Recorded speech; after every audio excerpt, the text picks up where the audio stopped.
പരിശുദ്ധനായ ദൈവമേ, സ്വർഗീയ പിതാവേ, ബേത്ലഹേമിൽ ഞങ്ങൾക്ക് വേണ്ടി പൂജാതനായ ക്രിസ്തുനാഥ, ഞങ്ങൾ നിന്റെ സന്നിധിയിലേക്ക് അടുത്തു വരുന്നു. ക്രിസ്മസിൻ്റെ സന്തോഷം ഞങ്ങൾ പങ്കിടുവാനായി 2024 ക്രിസ്മസിൻ്റെ മഹോന്നതമായിട്ടുള്ള അനുഭവങ്ങളിലേക്ക്, മഹോത്സവമായ അനുഭവങ്ങളിലേക്ക് ഞങ്ങൾ പ്രവേശിക്കുന്നു.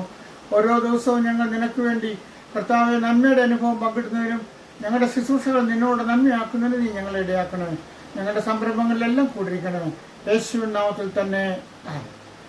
2024 ഡിസംബർ മാസത്തിലേക്ക് നാം പ്രവേശിച്ചിരിക്കുകയാണ്.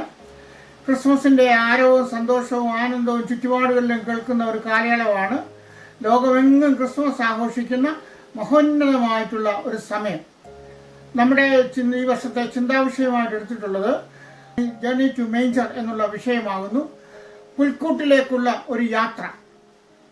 ഒരു പ്രതീക്ഷയുടെയും പ്രത്യാശയുടെയും നന്മയുടെയും ഒരു യാത്രയാണ് പുൽക്കൂട്ടിലേക്കുള്ള യാത്ര എന്ന് നാം ചിന്തിക്കുമ്പോൾ, ബേത്ലഹേമിൽ പൂജാതനായ യേശു ജനിച്ചത് പുൽക്കൂട്ടിൽ എന്നുള്ള ആശയത്തിൽ, പുൽക്കൂടിന് മുകളിൽ വാനദൂത സംഘം വന്ന് പാട്ടുപാടി, ആ അത്യുന്നതങ്ങളിൽ ദൈവത്തിന് മഹത്വം, ഭൂമിയിൽ ദൈവപ്രസാദമുള്ള മനുഷ്യന്റെ സമാധാനം എന്ന് പറഞ്ഞുകൊണ്ട് ആ വാനദൂത സൈന്യങ്ങളിൽ നിന്ന് പാട്ടുപാടിയതായിട്ടുള്ള അനുഭവം.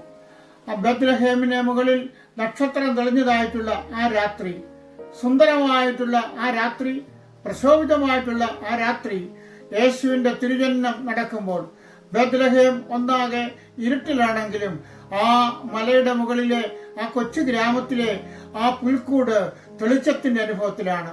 സ്വർഗത്തിലെ ദൈവം നൽകിയ നക്ഷത്രത്തിന്റെ പ്രഭ കൊണ്ട് അവിടെ പ്രകാശപൂരിതമായി തീർന്നിരിക്കുന്നു. അന്ധകാരമുള്ള ലോകത്തിന് പ്രകാശം നൽകുവാനായിട്ട് ലോകത്തിലേക്ക് വന്ന യേശുദേവൻ പിറന്നതായിട്ടുള്ള ആ സമയം ലോകത്തിന് വെളിച്ചം കൊടുക്കുവാനായിട്ടാകുന്നു. യേശു പറഞ്ഞു, ഞാൻ ലോകത്തിന്റെ വെളിച്ചമാകുന്നു. ആ വെളിച്ചം കൊടുക്കുവാൻ വന്ന ക്രിസ്തുമസിന് നമ്മുടെ മുൻപിലേക്ക് കടന്നു വരുന്ന സ്നേഹനിധിയായ ഒരു പൈതലായി നാം കാണുന്നു. ബേത്ലഹേമിലെ പൈതൽ സന്തോഷത്തിന്റെയും സമാധാനത്തിന്റെയും സൗഹൃദത്തിന്റെയും ശാന്തിയുടെയും പൈതലാണ്. ലോകത്തിന് നിത്യമായ ശാന്തി കൊടുക്കുവാനായി, മാനവ സമൂഹത്തെ രക്ഷിക്കുവാനായി, ഇതാ ലോകത്തെ രക്ഷിക്കുന്ന ദൈവത്തിന്റെ കുഞ്ഞാട് എന്ന് യോഹന്നാൻ പറഞ്ഞ ആ വലിയൊരു കുഞ്ഞാടിന്റെ ആ ജന്മമാണ് അവിടെ കാണുന്നത്. അതുകൊണ്ട് പുൽക്കൂട്ടിലേക്ക് പോകുമ്പോൾ എല്ലാം മൃഗങ്ങളുടെ ഒരു സന്തോഷത്തിന്റെ അനുഭവം കൂടിയാണ്. മൃഗങ്ങൾ സന്തോഷമായി നിൽക്കുന്ന സമയമാണ്. ആ സമയത്താണ് യേശു കുഞ്ഞിനെ നാം അവിടെ കാണുന്നത്. അത് നമ്മുടെ ജീവിതത്തിലും ഒരു സന്തോഷമാണ്. ലോകത്തിന്റെ ഇതരങ്ങളായ അനുഭവങ്ങളിൽ, പ്രപഞ്ചത്തിന്റെ സുന്ദരമായ ദൃശ്യങ്ങളിൽ ഈ സുന്ദരമായ അനുഭവം കേൾക്കുവാനായിട്ട് സാധിക്കുന്നു.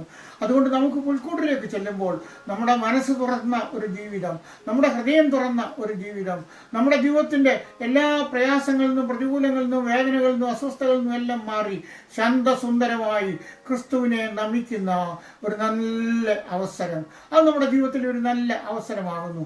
ബേത്ലഹേമിലൊക്കെ പോയി അത് കണ്ടതായിട്ടുള്ള എനിക്ക് അതിൻ്റെ ഒരു നല്ല പശ്ചാത്തലം തന്നെ എൻ്റെ മനസ്സിലുണ്ട്.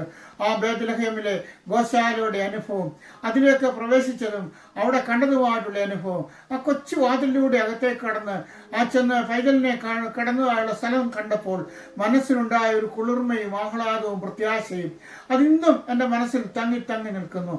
ആ യേശുവാണ് ബേത്ലഹേമിലെ യേശു. ആ യേശുവാണ് പുൽക്കൂട്ടിലെ യേശു.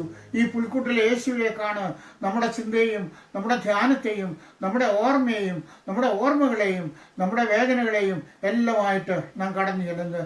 ആശ്വസിപ്പിക്കുന്ന യേശു അവിടെ കരയുന്ന ഒരു യേശുവായിട്ടാണ്, അല്ലെങ്കിൽ ചിരിക്കുന്ന യേശുവായിട്ട് നമുക്ക് ഇപ്പോൾ കാണുന്നില്ലെങ്കിലും അവിടെ കുഞ്ഞു പൈതൽ കരയുകയാണ്. എന്തിനായിട്ടാണ്? ലോകത്തിൻ്റെ രക്ഷയ്ക്ക് വേണ്ടി കരയുന്നു. അങ്ങനെ കരയുന്ന യേശുവിനെ നാം ഇവിടെ കാണുകയാണ്. നമുക്ക് തുറന്ന ഹൃദയത്തോടുകൂടെ ആ പുൽക്കൂട്ടിലേക്ക് പോയി ക്രിസ്തുവിനെ കാണാം. നമ്മുടെ മനസ്സ് ഏകാഗ്രമായി ആ ക്രിസ്തുവിനുള്ള ദർശനത്തോടുകൂടെ ആ പുൽക്കൂട്ടിലെ ആ മേജർ സീൻ നമുക്ക് കണ്ടു മടങ്ങാം. അവിടെ ഇതാ മാലാഖമാർ ചുറ്റും നിൽക്കുന്നുണ്ട്, ആട്ടിടയർ വന്ന് നിൽക്കുന്നുണ്ട്. അവരുടേതായിട്ടുള്ള ആ വസ്ത്രധാരണത്തിലും അവരുടേതായിട്ടുള്ള ആശ്രയങ്ങളിലും അവരും ചെന്ന് പൈതലിനെ വണങ്ങുന്നു. നമുക്കും നമ്മുടെ പൈതലിനെ വണങ്ങാം. ആ പൈതലിനെ വണങ്ങുമ്പോൾ മറ്റുള്ളവരോട് ചേർന്ന് നമുക്കും ആ ആനന്ദം അനുഭവിക്കാം.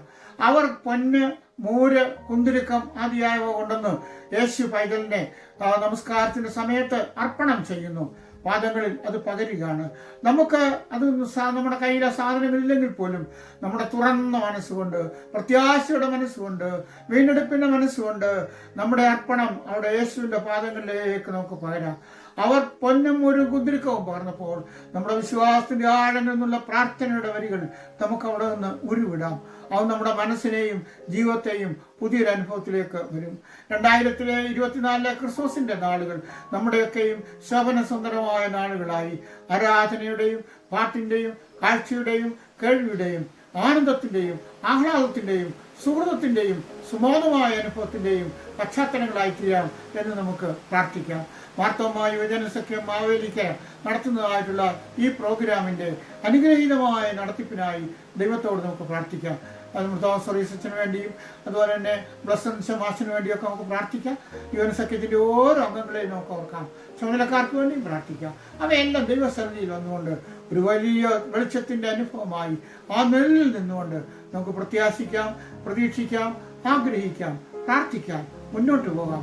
2024 നല്ല നാളുകൾ നമ്മുടെ മുമ്പിലേക്ക് കടന്നു വന്ന് 2025 പ്രശോഭിതമായ ഒരു പുതുവർഷത്തിലേക്ക് നമുക്ക് എല്ലാവർക്കും പ്രവേശിക്കാം.